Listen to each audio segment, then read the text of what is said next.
Hello, everyone, and welcome back to another episode of the Unfiltered Wrestling Podcast. It's Wednesday, and this week we've got a question of the week. So, Tim, over to you for our question. Right, Lee, it's been a while, but I thought I'd bring back the question. So, having recently watched No Mercy, I thought I'd ask the question: who do you think is the next breakout NXT star heading towards the main roster? Well, I'm going to go with our new NXT champion, Ricky Saints, or as we know, Ricky Stark. And I think what WWE did was they built him up brilliantly, because when he left AEW, they could have just put him on a Raw or SmackDown and it would have been a great moment. But I think he would have then just got lost in the mid card and we wouldn't have had him develop. The fact that they brought him to NXT was a massive moment for NXT. And the fact they've now allowed him to build on his character, come out with his move sets. As you mentioned on Monday's podcast, he's got the look of a champion and the look of a young rock. I think give him another month or two, I think, well, maybe to the end of the year, I think he might be a surprise entrant in the Rumble, and I think he's got a good future. Definitely sort of around the Jey Uso level, so just on the outside of the main events. I reckon he could be up there. So I reckon if he loses the belt by December, he's definitely going to enter the Rumble and he's going to be called up to the main roster. Wow, that's bold prediction there, Lee. I'm not so sure. I think we're going to see him in NXT probably for at least another 6 months or so. He may be a guy that goes after WrestleMania for me. He, as we've said, he had such a great presence in AEW. I think the presentation has gone really well. I'm with you. If you send him up too quickly, he's going to get lost in that, I would say, lower mid card, along with Grayson Waller, Austin Theory, these kind of guys. He is better than that, but he needs to start building some awareness. He is a two-time champion after all.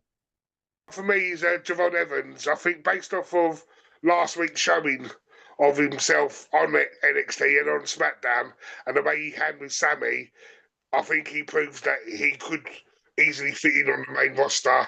But again, we know the importance of NXT for character and wrestling development. Is it a bit too early?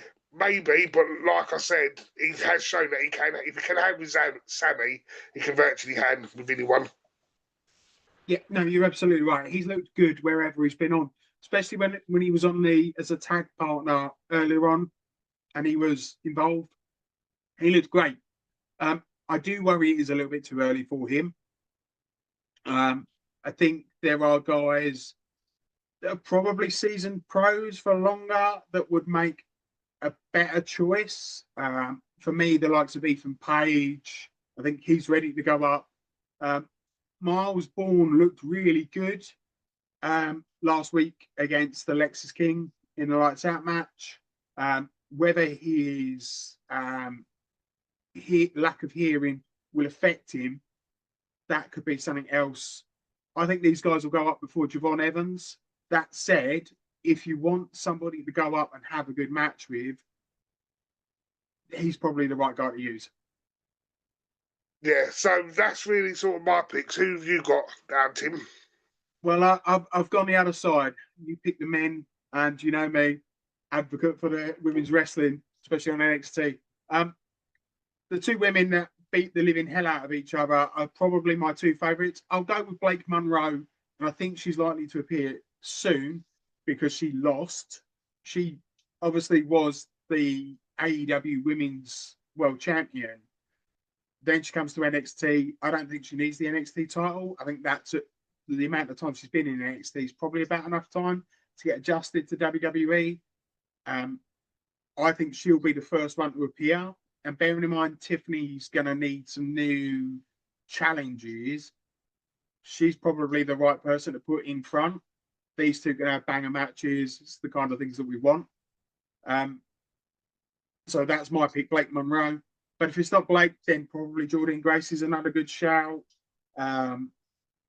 Jade Parker looks good. She's another one that I think is ready. But for really left field, if we're going to go that, I think Song Ruka could end up on. Yeah. her soul snatcher is an unbelievable cutter. Absolutely phenomenal. And I think, like we said also on Monday's podcast, like especially in SmackDown, the women's division is dwindling with women. So yeah, get some of these NXT girls up there and get that division up and running and fresh again. Yeah, without a doubt. I think it's also worth mentioning on SmackDown, everybody's got to do a better job with Julia. This is a former NXT Women's Champion who seems to be plodding. She should be going for the world title as far as I'm concerned because she's absolutely amazing. So I think we've got to be careful when we look at what NXT starts to take up and how we manage them. Yeah, I totally agree. Well, team, that was our thoughts. If you guys have got any other thoughts, please let us know in the comments. And Tim, I want to set our question for next week now and then see what the viewers think. So my question for next week is going to be, who is the better booker? Who's been the better booker this year? Tony Khan or Triple H? I like that question. I like that lot. Let's see if we can make that done. Yeah, so guys, please leave your comments for that. We'll have a little read and you'll get mine and Tim's opinion next week.